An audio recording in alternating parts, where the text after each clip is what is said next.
What's going on, guys? This is Damien from The Lookout and welcome to our Dragon Ball Super 2022 Awards show.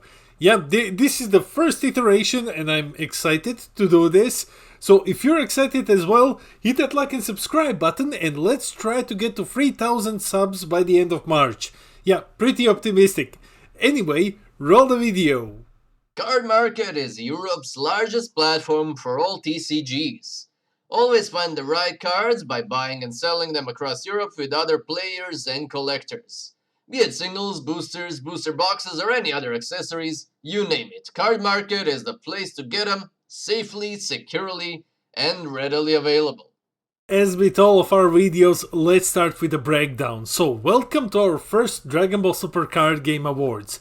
We'll be choosing the best and worst cards, colors, decks in multiple categories. And of course, keep in mind, this is, just my opinion. Some cards didn't ended up being nominated because in some categories there were just too many cards. So just had to pick some of them. So yeah, well, that's basically it. We have a couple of categories. Let's go. Category number 1, the best archetype. So for this category, I picked only 3 nominees: Sin, Gogeta, and Crimson Goku. This isn't to say that this year didn't have some amazing archetypes. Trunks Vegeta, U7, those were super strong at the very start of the year. Crimson showed up at the very end of the year, and just because of its dominance I've decided to pick it, but you can just, add U7 or Trunks Vegeta or however. Sin and Gogeta are here for obvious reasons, but only one can take this award. And the winner of the best archetype is Red Sin! Who else can it be? I mean, come on, I think that everyone can agree that Gogeta is strong, but Red Sin ended up being stronger. I mean, if we look at some of the statistics from tournaments, Red Sin was stronger than Gogeta, and Red Sin had a bit of a better matchup against some decks than Gogeta had. So for that reason alone, Red Sin is taking my personal best archetype award. Now let's check out the worst archetype. Category number 2, the worst archetype. For every good archetype this year there have been 8 bad ones. So picking up 5 candidates was really difficult, because I believe that you can imagine that there's a whole bunch of them. So these are just some of my picks. The Bura swap, Beerus, you can imagine that Champa is here as well. So they just didn't fit. There were so many bad archetypes this year. Metacooler, Red Ribbon Robot, and the awful Toba token deck that shouldn't exist at all. So these are my candidates for the worst archetype, my nominees. And the winner of the worst archetype reward is the Bura swap, the worst swap deck ever conceived. This deck is so bad. This is awful. You're actively losing when you're playing it and activating your swap cards. No, this is just garbage. So to me, the winner of the worst archetype was pretty clear.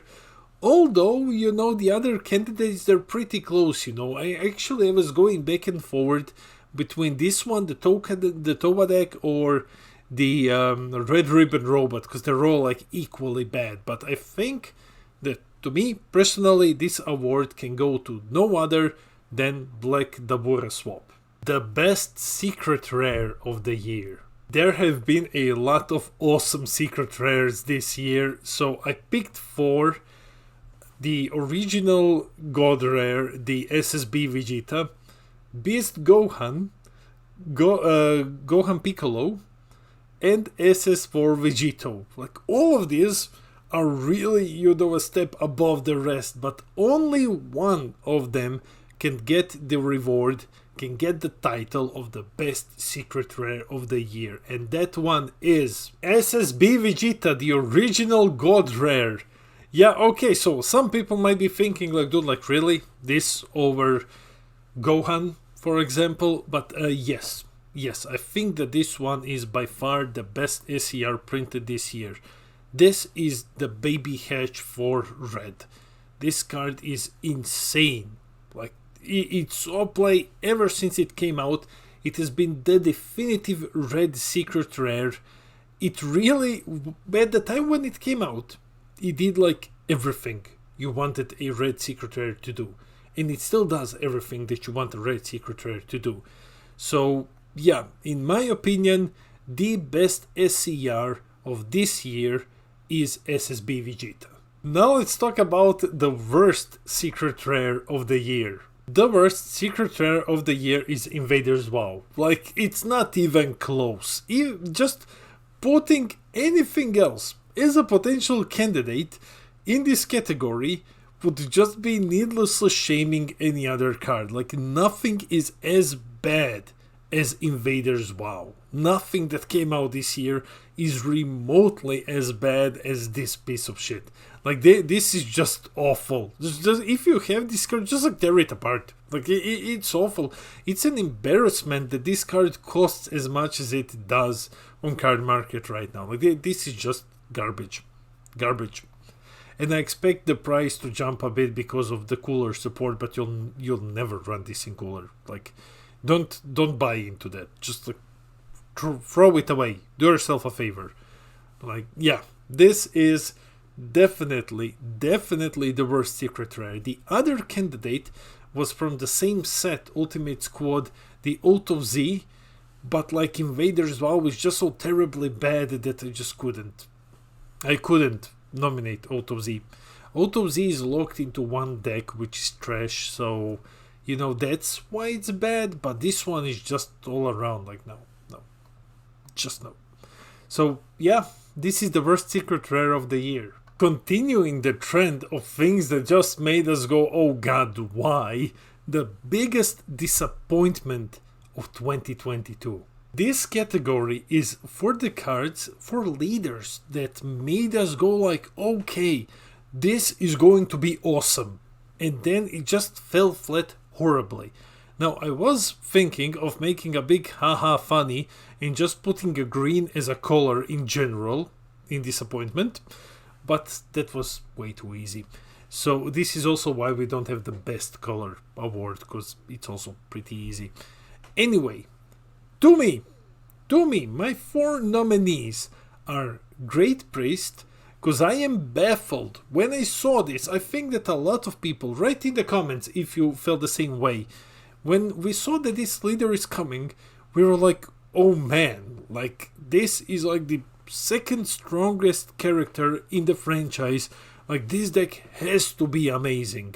He has like angels have like ultra instinct and everything. It's gotta be crazy. And then the deck is just like garbage. So yeah, I mean, it's a casual, low casual, funny meme deck, but that's it. Next one is Paikuan. Like, Paikuan fans, I feel you. I really feel you. Because like the first Paikuan was awful. It did a lot for very little. And then the second one was announced. And that one was also bad. Now, my personal pick is Gogeta, the green Gogeta. Because when it was revealed that we were getting Gogeta and Broly, and I'm a bigger Gogeta fan, it's my favorite fusion, the thought in my head was, okay, they're green, but there is no way that Bandai can make both Gogeta and Broly bad. Impossible. So it's like, okay, Gogeta, let's do this. Yeah, we all know how that turned out. And honorable mention, the 6th Bardock leader. Has Bandai finally managed to make Bardock's crew good? The 6th one? No. So better luck on the 7th go. However, only one of these can get the biggest disappointment reward, and the winner is Paikuan. Yes, Paikuan is the biggest disappointment. No, hear me out.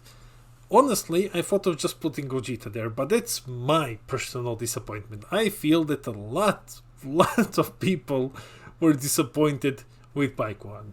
Because like Paikuan, I know that Paikuan has a big fan base. I never understood why, but okay. Like, every character is someone's favorite character.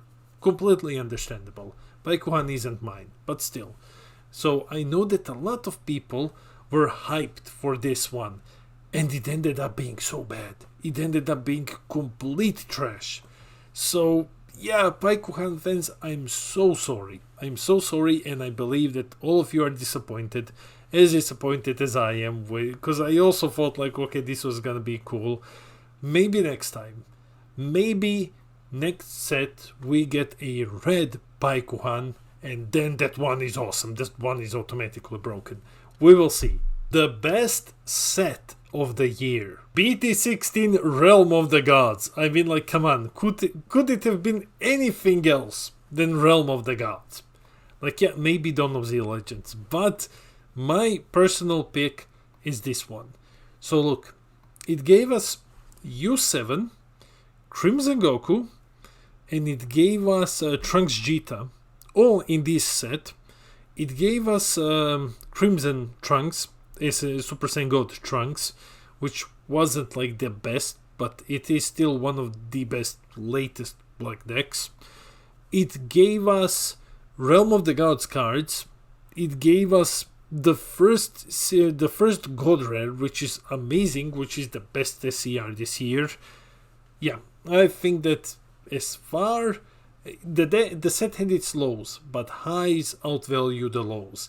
And as far as the best set of the year goes, to me there is no question. It is Realm of the Gods. And finally, for the final award, the worst set of the year. The winner is BT17 Ultimate Squad. Okay, so honestly, I was between this one and BT19. But looking back at Ultimate Squad, this was just trash. The only good thing that came out of Ultimate Squad is Gamma. Everything else is garbage. Okay, Cooler. Cooler is amazing now that it got, all of the new support and everything, which we will be talking about next week. But just as a set in isolation and is what it did to the metagame and everything, yeah, it had Spaceship, but everything else is just awful. Rildo, Meta Cooler, Towa deck, both yellow decks are awful. Red Ribbon Robot. Yeah, there is not much. There is not a lot of good things in this deck. There's not much to talk about here. So yeah, if it isn't BT17, in my head, BT19 is super close to it. But I had to pick one, so BT17 it is. Congratulations, Ultimate Squad. You are the worst set of 2022. And the award for the best community of 2022, the best community of all time, goes to all of you. Have a lovely 2023, everyone. We will be grinding super hard starting next week. We are going for those 3k subs by the end of March. So if you haven't subscribed yet, hit that like and subscribe button, because a lot of things are heading your way very, very soon. This year has been amazing. This has been our first awards show. We want to make the next one even better, and we're hoping for some amazing sets and amazing cards in the next year. Thank you for watching, and I'll see all of you in the next video.